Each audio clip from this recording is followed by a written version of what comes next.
Aleluya. Turashogira gutya. Imana ishimwe. Ndashimiye Imana impaye kano karyo kugira ngo mpagarare imbere y'ishengero dusangire ijambo ry'Imana. Imana ishimwe. Hama ndashimiye n'abarongozi bemeye yuko mpagarara hano kugira ngo nigishe ijambo ry'Imana imbere y'ishengero. Ndabashimiye cyane. Nabigisha banje ndi umwana wo ngaha nyene, nabatirijwe ngaha nyene, nibo banyigishije, rero ndabishimira Imana. Guhagarara imbere y'abantu bakwigishije ntivyoroshe, mugabo ngiriye ubuntu uyu munsi. Imana ishimwe. Aleluya. Yesu ahabwe icubahiro. Aleluya. Kubatanzi mugabo nibaza ko benshi banzi, nitwa Mukama Simon Pierre canke Simon Kefa, nibaza ko bikwiye. Imana ishimwe. Ama turagiye gusangira ijambo ry'Imana, ndagiye kwigisha ikintu nise ibikorwa vyiza. Imana ishimwe. Ibikorwa vyiza. Urashobora gusubiramwo ati ibikorwa vyiza. Suramo kandi ati ibikorwa vyiza. Nibaza yuko tuza gutandukana umuntu afise ishaka ry'ibikorwa vyiza. Imana ishimwe. Ndashaka ko tuza gutandukana umuntu wese afise ishaka ry'ibikorwa vyiza. Imana ishimwe.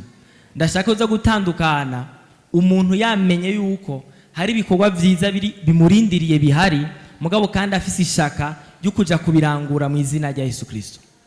Imana ishimwe. Aleluya. Amen. Turiho. Nibaza yuko bomfasha gusoma mu Banyefeso 2, Abanyefeso 2 kuva ku murongo w'8 gushika ku 10. Abanyefeso 2 kuva ku murongo w'8 gushika ku 10.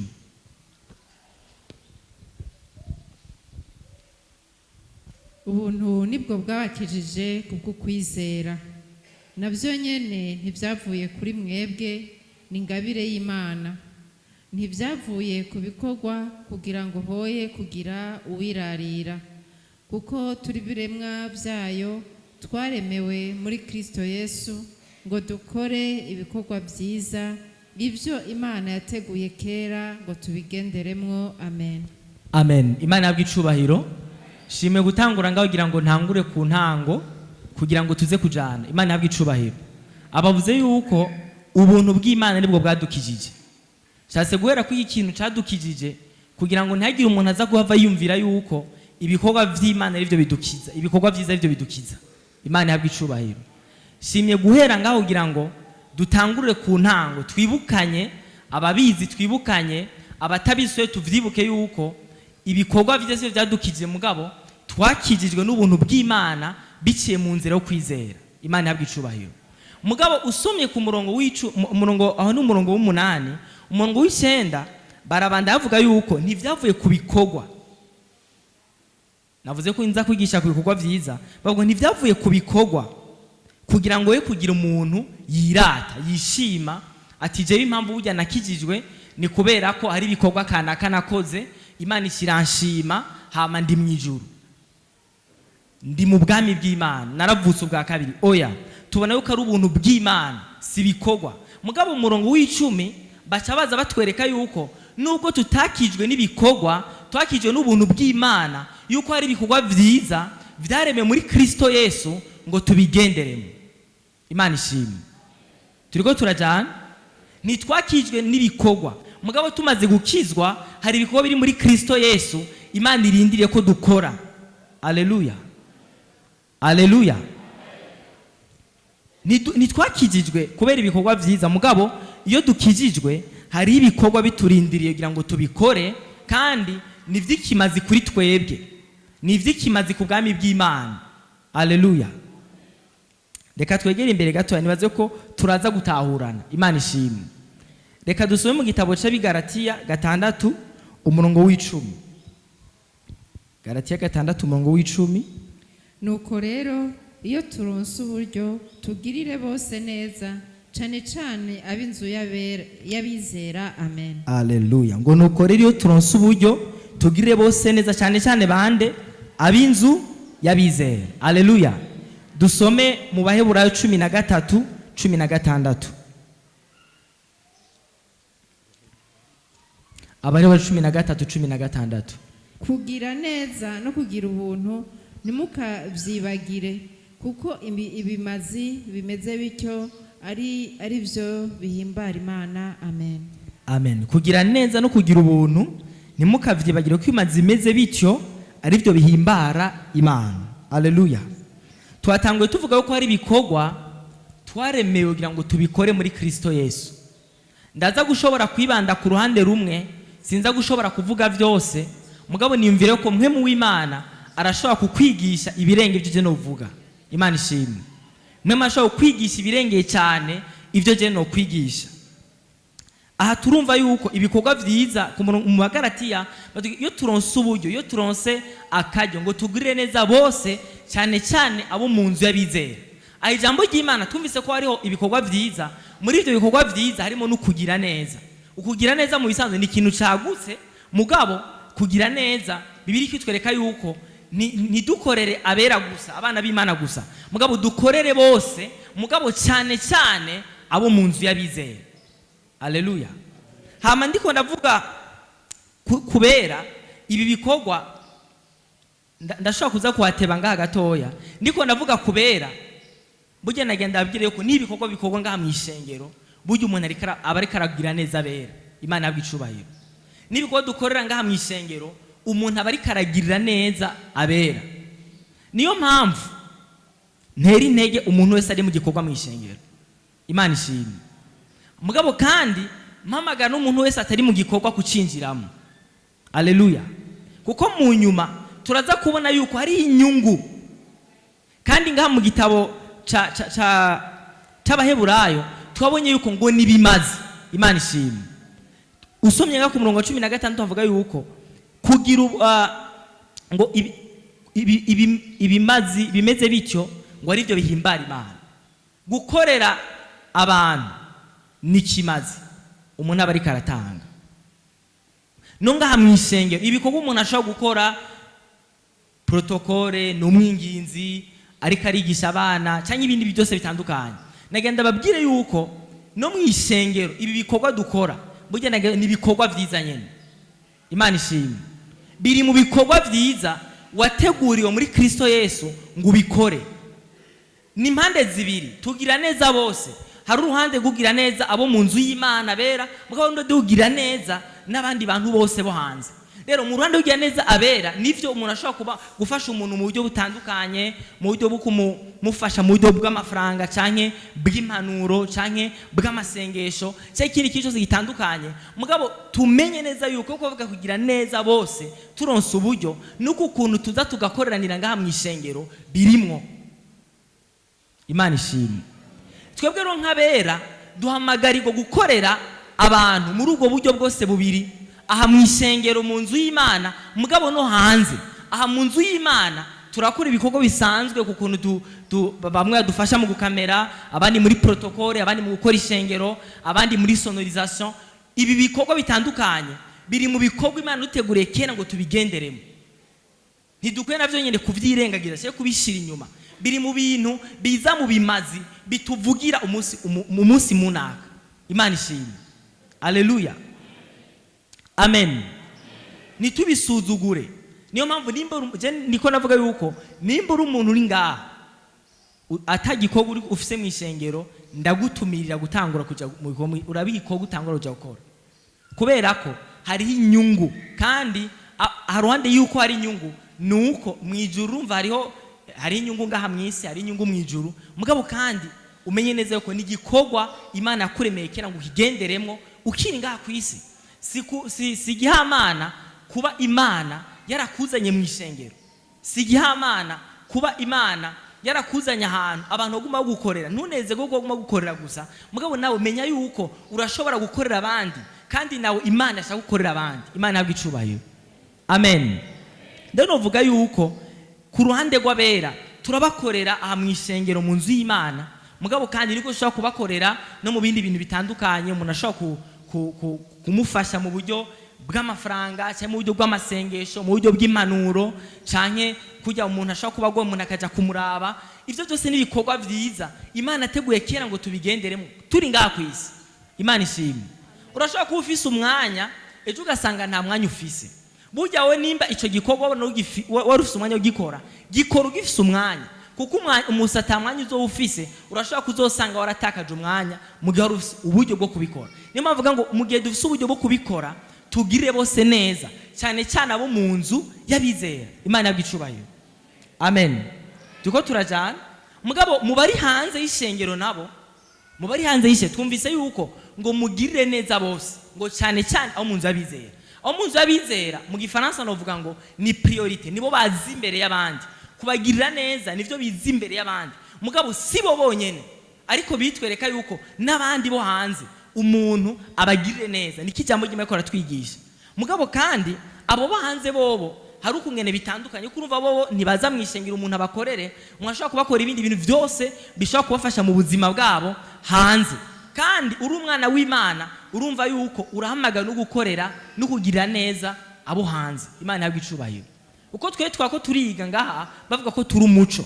Uko bavuga ko uri umuco rero nibisigura yuko uri umuco ngaha mwishengero gusa, ariko burya nsanze igikorwa gikomeye kiri hariya hanze, kiri hariya twigira, kiri hariya dukorera, kiri hariya tubaye. Kandi bari abantu bose nibakijijwe rero ukubagirira neza ishobora kuba imvo imwe, cyangwa ukubakora ibikorwa vyiza ishobora kuba imvo imwe ibihamagara kuza kuri Kristo Yesu. Imana ishimwe. Alleluia. Rero washobora kubabwira ubutumwa bwiza, washobora kuba tumira muri eglise, urashobora kubasengera, urashobora kubafasha mu byo bakenye. Mugabo wumve neza yuko nimba birika yatubwira ibikorwa vyiza, wumve yuko sabera gusa, sabana b'Imana gusa, biragutse n'abana b'Imana, n'abana b'Imana hamwe n'abari hanze. Imana ishimwe. Shenibuka ikintu Yesu yavuze ngo ukunde mugenza nkuko wikunda. Kandi uri kuraraba muri Luka igice c'10 Yesu ariko aravuga ujya mugani wo mu Samariya, arerekana neza yuko mugenzawe nujya muntu wese muhura, nujya mugenzawe sujya musanzwe mufitaniye inimero za telefone, sujya musanzwe mwigana, sujya musanzwe muzinanye. Mugenza usomye neza ujya mugani w'umunyasamariya w'imbabazi, ubona neza yuko mugenzawe n'uyu muntu wese muhura, n'uyu muntu wese mu bisanzwe. Imana ishimwe. N'umuntu wese ari impande yawe, uwo niwo mugenzawe. Niyo Bibiri twereka yuko ngo ukunde mugenza nkuko wikunda. Uwo mugenzawe nujya muntu. Niyo mpamvu bikwereka yuko tugirira neza abantu bose. Usomye mu gitabo cya Timoteyo havuga ngo musengere abantu bose, atanu mavuyemo, musengere abantu bose. Twebwe nk'abera ikigo cyacu kiraguse, ni ku bantu bose, si kuba mu muryango gusa, si kuba mu ishengero gusa, si kuba tuzinanye gusa, ariko ni ku bantu bose. Imana ihabwe icubahiro. Alleluia. Duko turajana rero ndatera intego umuntu wese yumve yuko hari ibikorwa vyiza twagene ngo dukore turi ngaha muri nose. Imana ihabwe icubahiro. Twumve yuko tuvyutse hari ibikorwa vyiza Imana ishaka ko dukora. Imana ishimwe. Nimba wumvise mwene data agwaye ntuce mvati birakuraba nyene. Imana ishimwe. Wumvise umubanya afise ikibazo birakuraba. Imana ishimwe. Uri kumwe n'umuntu muri bisi ukabona afise ikibazo birakuraba, kuko si gihamana kubona uwo munsi wisanze muri iyo bisi, si gihamana kubona uwo munsi icyo kintu kimubayeko muri ari ruhande yawe. Imana ishimwe.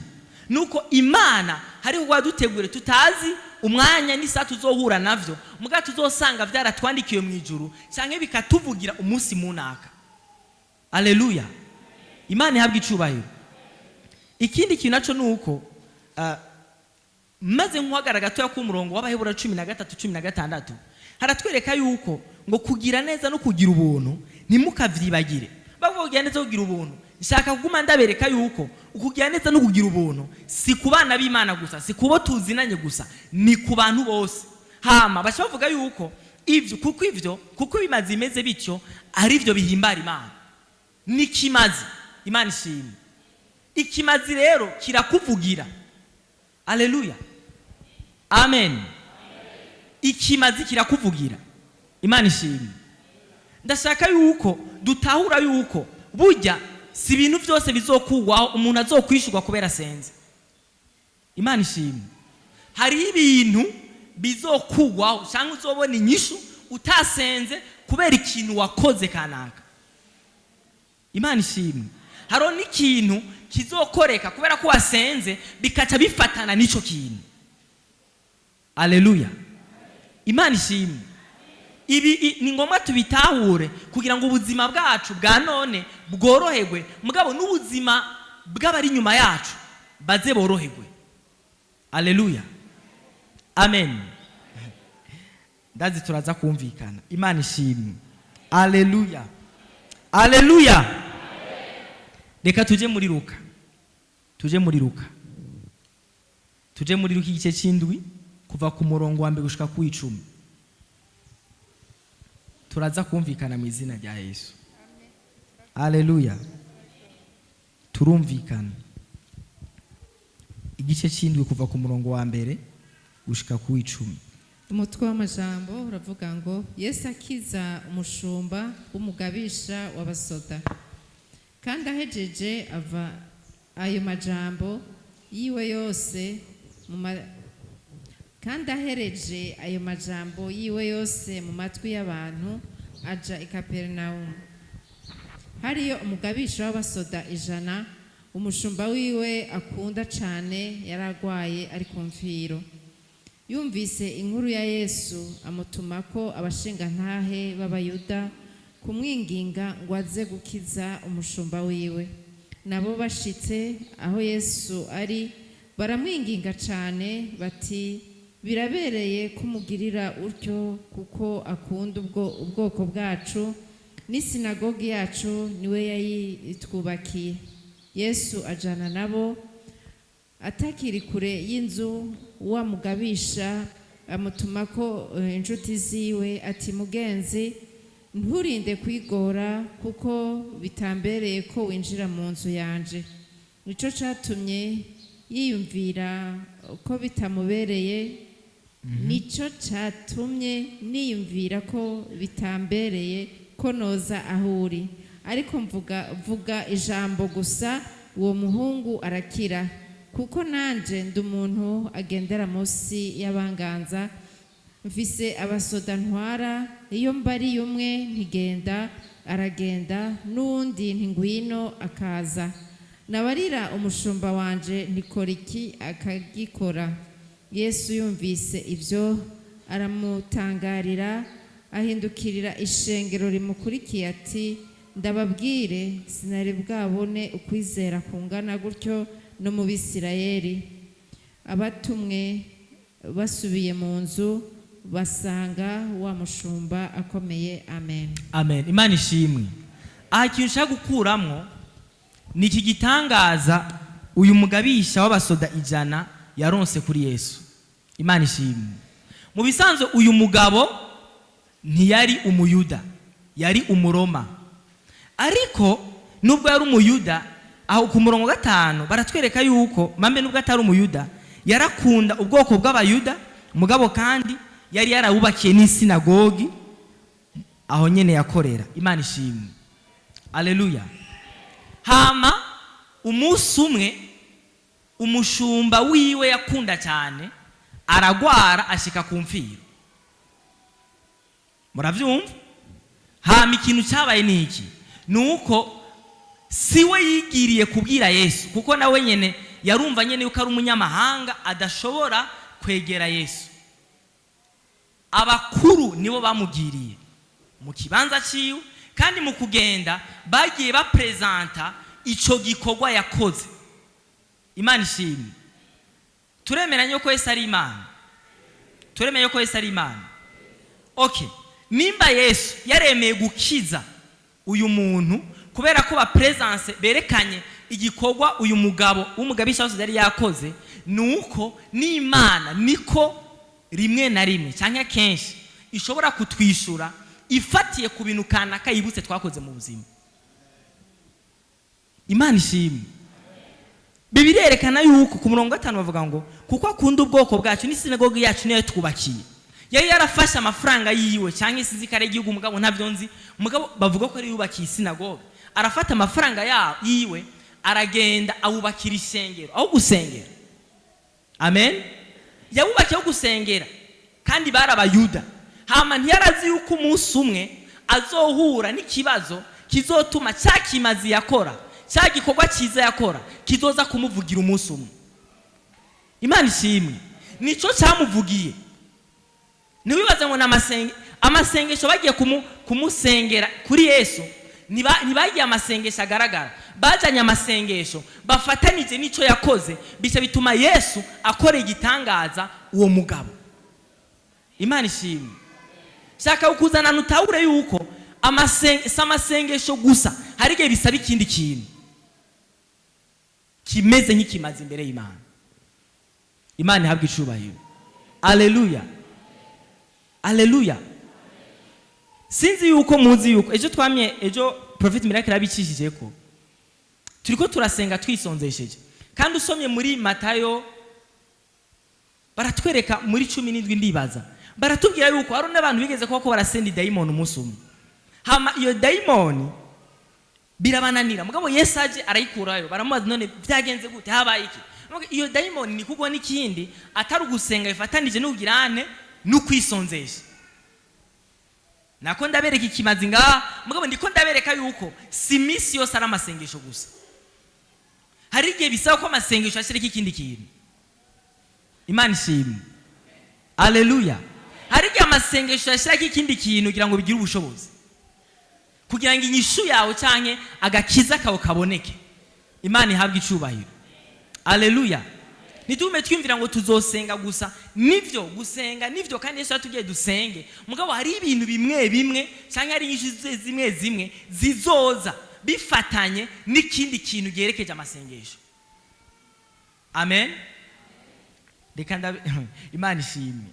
Tuje mu vyakozwe n'intumwa, nibaza ko ntaza gutera. Ivyakozwe n'intumwa 9.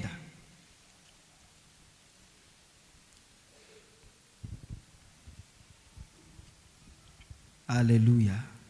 Ivyakozwe mu 9 kuva kuri 36 gushika kuri 43. Petero azura Tabita. Kandi Yopa hari umwigishwa yitwa Tabita, risobanurwa ngo Dorka. Uwo mugore yari n'ibikorwa byiza byinshi n'ubuntu bwinshi yagira. Muri iyo minsi aragwara arapfa. Bamaze kumwuhagira ikiziga bagishira mu nzu yo hejuru. Kandi kuko iruda hari hafi y'Yopa, abigishwa bumvise ko Petero ari yari bamutuma ko abantu babiri bamwinginga bati ntutebe kudushikira. Petero arikora ajana nabo, ashitseyo bamujana muri ya nzu yo hejuru. Abapfakazi bose bahagarara iruhande yiwe barira, berekana amapfundo n'imitamana Dorka yapfunditse akiri muri bo. Petero arabataramura bose, arapfukama arasenga, maze ahindukirira umuvyimba ati Tabita vyuka. Arakanura, maze abonye Petero aravyuka aricara. Amufata ukuboko aramuhagarika, maze ahamagara abera n'abapfakazi amubaha ari muzima. Bimenyekana Yopa hose, benshi bizera umwami Yesu. Maze amara iminsi myinshi Yopa kwa Simoni umuhazi w'insato. Amen. Alleluia. Imana ishimwe. Aha muri no nkuru turumvamo ikindi kintu. Imana ishimwe. Naho nyene n'uyu Tabita n'uyu Doruka batwereka yuko yari umugore yari n'ibikorwa vyiza vyinshi n'ubuntu bwinshi yagizene yakora. Bikana yuko yari umuntu bavuze ubuntu, n'uvuga umuntu yakunda gutanga. Imana ishimwe. Hama igihe kimwe arapfa. Hama apfuye, abantu vrema baravye ibikorwa yabafasha, barabona ati uyu muntu yari bwagere kwapfa. Imana ihabwe icubahiro.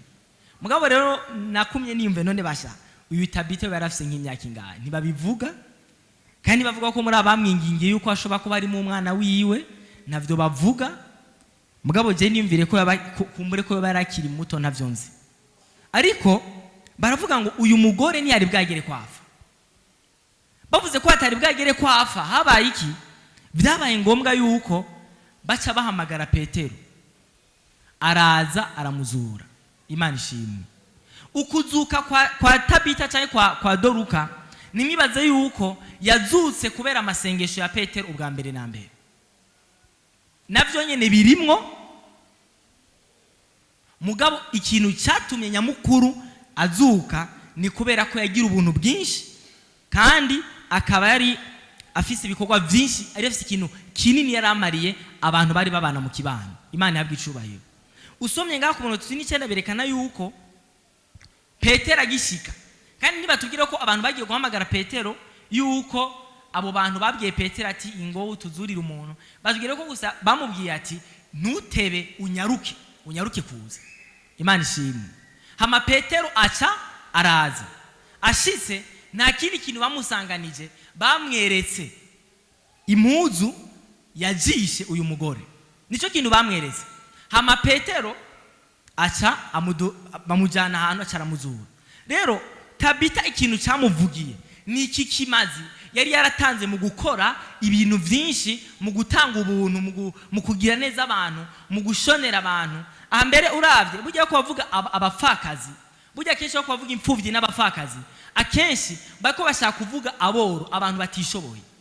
Kubera ko akenshi impfuvyi usanga zitishoboye n'aboro usanga batishoboye.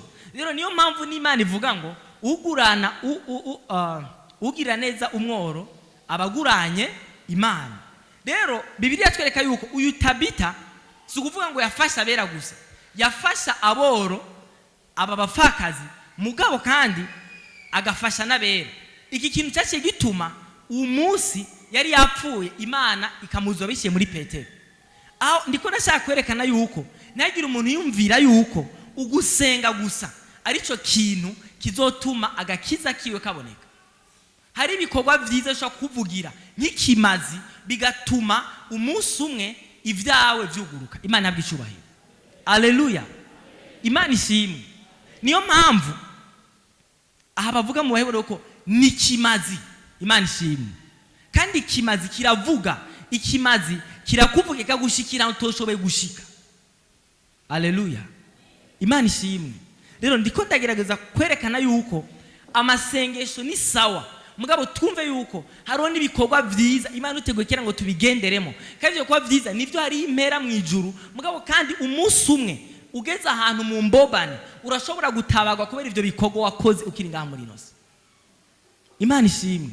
Ugeze ahantu atanzira iboneka, ugeze ahantu akeneye agakiza k'Imana, Imana ashobora kwibuka igafatira ku bikorwa wakoze bigatuma igutabara. Imana ishimwe. Uyu Tabita baramusengeye, mbwa bamusengeye bisunze ibikorwa yakoze. Ujya mugabisha w'abasoda bamusengeye bisunze igikorwa yari yarakoze. Kandi ubu n'uburorero muri Bibiliya novuga ngo mu Gifaransa novuga kari nk'ama echantillo, ni ibintu berekana, novuga ngo ndabivuge gute, bakwereka yuko n'uburorero mugabo kenshi biraba, mugabo ubu n'uburorero gusaba ko baratwereka muri Bibiliya yuko sama sengesho gusa, hari igihe bisaba yuko hari ikindi kintu gishikira amasengesho. Alleluia. Imana ishimwe. Hari uburoro bwinshi muri Bibiliya gusa numenga shagu gutema, mugabo aha ku murongo tuzinga urupapuro ngaha ku murongo w'10 baravuga kandi karoro kundi muntu nawe nyene. Imana ishimwe. Aha naho nyene batwere kundi muntu yabonse ubutabazi bw'Imana, kandi nawe nyene yari umupagani, ntiyari umuyuda, mugabo nawe nyene berekana yuko cya kintu bahuriyeko cyo kugira ubuntu. Imana ishimwe. Cya kintu bahuriyeko cyo kugirira neza abantu, ibikorwa byiza, vya bikorwa byiza barabihuriyeko uko ari batatu. Ndiko ndageza kwerekana amaka atandukanye kugira ngo umuntu abone yuko ibikorwa byiza twaremeye muri Kristo Yesu nivyo kubikora hari impera mu ijuru, mugabo kandi tukino ngaha mu isi ico gikorwa kashobora kugira ikimazi umunsi utazi. Alleluia. Amen. Kuko ni kimazi. Atonu uyu mugabo yitwa Korneliyo, umumarayika mwiyeretse ikintu cyatuma marayika ava mu ijuru akamwiyereka kwari ukubera ko ugusenga kwiwe, apana gusenga gusa, n'ubuntu bwawe byaduze bibicibutse imbere y'Imana. Si gusenga gusa, oya, ni gusenga hamwe n'ubuntu. Ni gusenga hamwe n'ubuntu. Imana ishimwe. Nivyo si gusenga gusa, ni gusenga hamwe n'ubuntu byaduze bibicibutse imbere y'Imana. Kandi Koruneliyo yaciye aronka ikintu kidasanzwe, kuko yaciye aba novuga ngo mu bapagani ba mbere bakiriye ubutumwa bwiza. Imana ishimwe.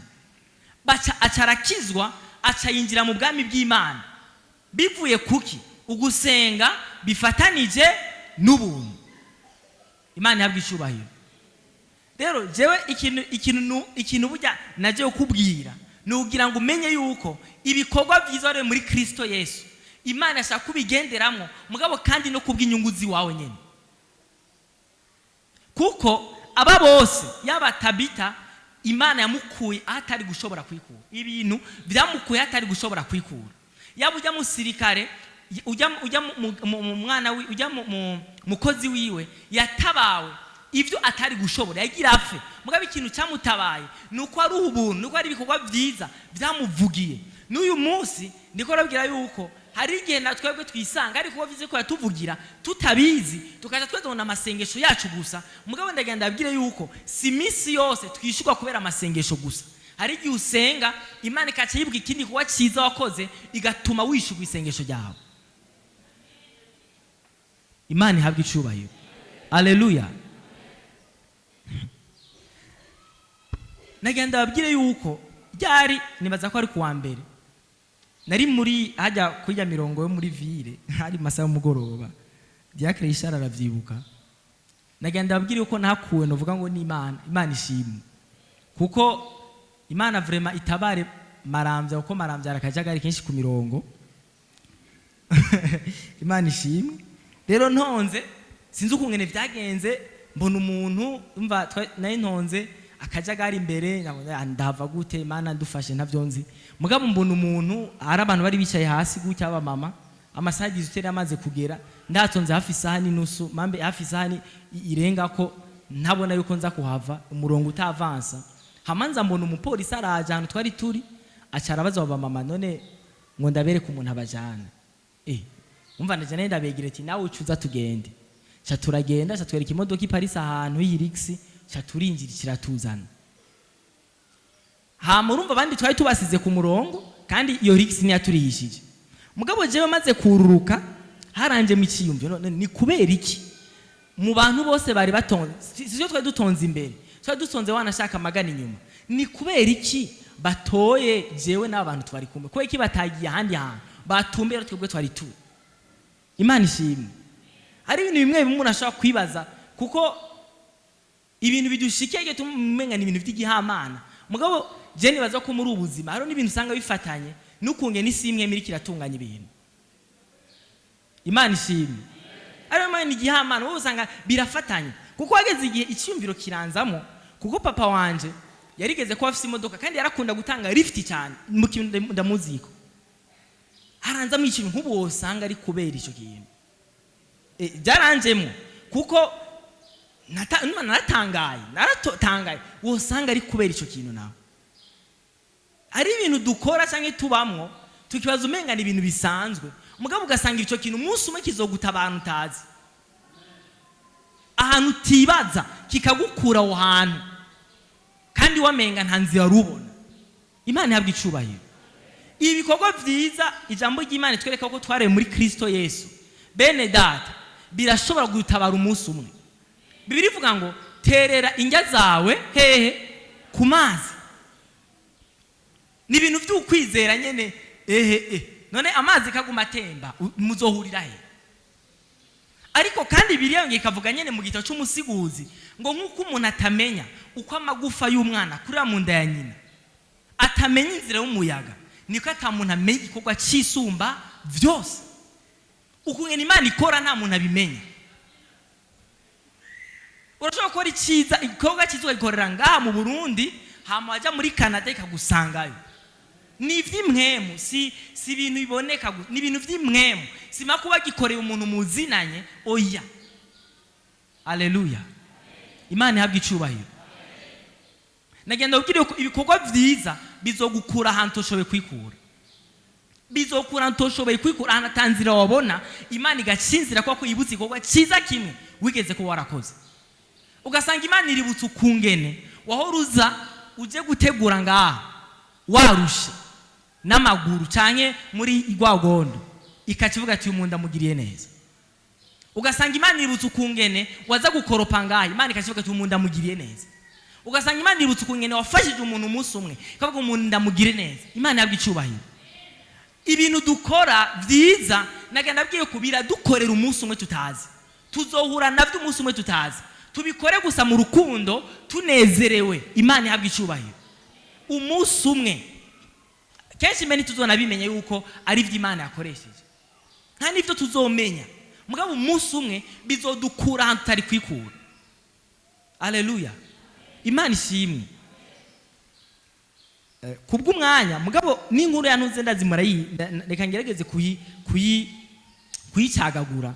Murazi ikintu cyashikiye Morodekayi. Imana ishimwe. Morodekayi mu gitabo cya Esteri igice cya 6, Morodekayi yarigeze gukora icyiza kiribagirana. Abantu bashaka kwica umwami babiri, Morodekayi aragenda arabivuga ati aba bantu rero bafise imigambi yo kwica umwami. Hama abo bantu sinzi nyeka nabo nyine baciye babica, mugabo Morodekayi nta kintu na kimwe bamuhaye. Aca yibaza umenga dosiye yiwe iragizene iribagiranywe. Tiko turajana mugabo umunsi umwe habavye vraiment harageze mu mbobane, kuko Morodekayi iyo dosiye itaza niwe yarashikiriye gufa. Kuko uwo munsi nyene umwasi we Hamani, uwo munsi umwami ngabura itiro, abuze itiro ngacavuga ngo nimuzane igitabo kigenda kirandikwa ibyabaye ku ngoma, nimukinzanire mwe muransomera numve. Baca bashikira kuri ya nkuru y'ukungene Morodekayi nyene vyagenze. Umwami aca none uwo Morodekayi hari ikintu bamugiriye, aho gatoya Morodekayi nta kintu bamugiriye, aracari ku irembo nyene nkuko bisanzwe. Umwami aca aravuga ati bica bihurana yuko na Hamani umwasi wiwe yarashitse, yari yaraje kumanika igiti azomanika konde Morodekayi, yaje kukimanika neza, yaragiteguye nkajya kwitere nkajya amapoto bashize hajya. Avuga ati rero ngiye gusaba uruhusha umwami kugira ngo Morodekayi ngirene ndamumanike. Ntazi yuko umwami nawe aje gusoma makuru yuko Morodekayi yagizene umunsi umwe yuko yatabaye umwami. Hama umwami avuga ati mbega ninde ari ku irembo, Hamani mu muhamagara. Aca arinjiye, yinjiye nta kindi kintu umwami yamubaje, mbega umuntu hunze gwicubahiro no mukorera iki? Hamani avuga ati none hari undi muntu Imana yokunda gwicubahiro atari jewe? Aca aradondagura ibintu bikomakomeye.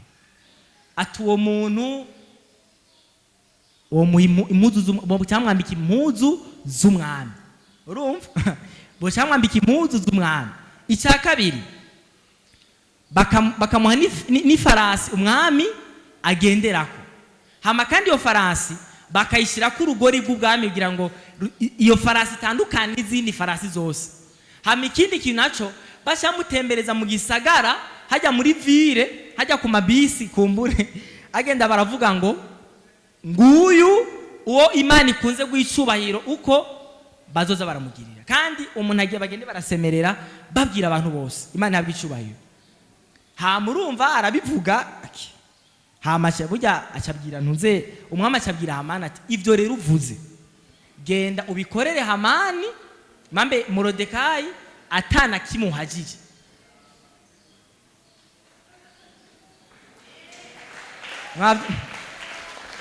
Kandi uwo munsi nyene yarazi yuko ari uwo munsi wo gupfa.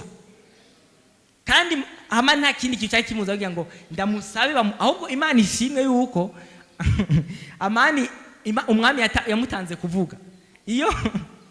Iyo Hamani ari atangura kuvuga nibaza yuko Hamani ari gufa hakiri kare. Imana ishimwe.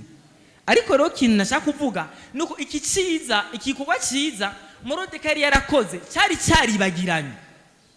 bari baracibagiye, mugabo umunsi umwe cyaributswe mu ijuru, umunsi umwe cyaributswe, kandi bica bituma Imana imukura ahatari gushobora kwikura, ahantu yari gushobora kwikura hajya ahantu, kubera ko Hamani icubahiro afise ibwami cyari icubahiro kidasanzwe, ku buryo hagerekera kiyumvira ati nta wundi muntu Imana yakunda kugira neza atari jewe.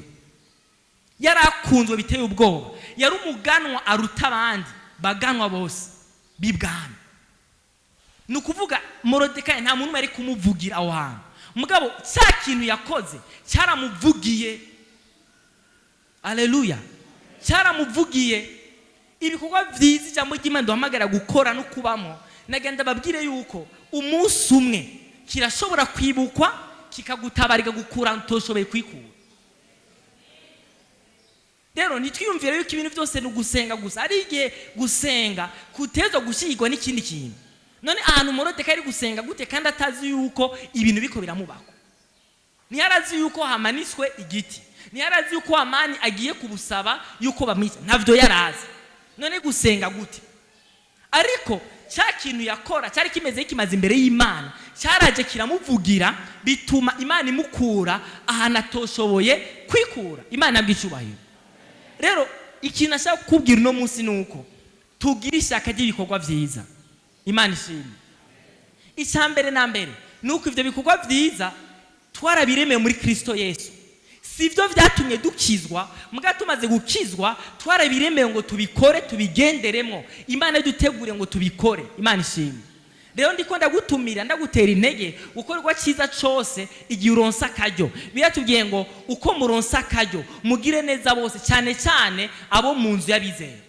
Uronse opportunité, uronse icyanzo, gira neza umuntu, gira neza mwene data, gira neza umuhuye. Hama umunsi umutazi ico kintu cyashaka kuvugira, kandi kavukuvugira utanabizi. Ndazi ngaha muri twebwe birashoboka ko ari ibintu bimaze kutuvugira, bimaze kutuvugira tutazi, byagiye bidukurana batandukanye. Imana ishimwe.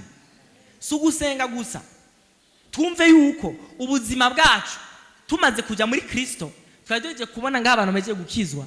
Nimba umuntu amaze kwinjira muri Kristo Yesu, hari ibikorwa byiza, kandi ivyo bikorwa byiza iyo umuntu abikoze mu rukundo, hari uruhande yuko bishobora gutuma Imana yibuka igikorwa ciwe ikamutabara. Ivyo bikorwa byiza nagenda babwire yuko no mwijuru hari ibitsibo birivuga ngo yuko ntari nditangura atari Kristo Yesu, mugabo ngo tugabe ibintu twubaka kuri iryo tanguriro. Iryo tanguriro rero umuntu ashaka nta kindi kintu twubaka ko atari ivyo bikorwa byiza. Aleluya. Urashobora gusengera mwene data atanabizi, ukamusengera. Ico gikorwa cyiza washobora kuzosanga cyanditse kirageretswe kuri ryatangurira. Hama ico Imana ikacibuka ati uyu muntu arigeze kwinginga, reka naye ndamutabara. Imana ishimwe. Aleluya.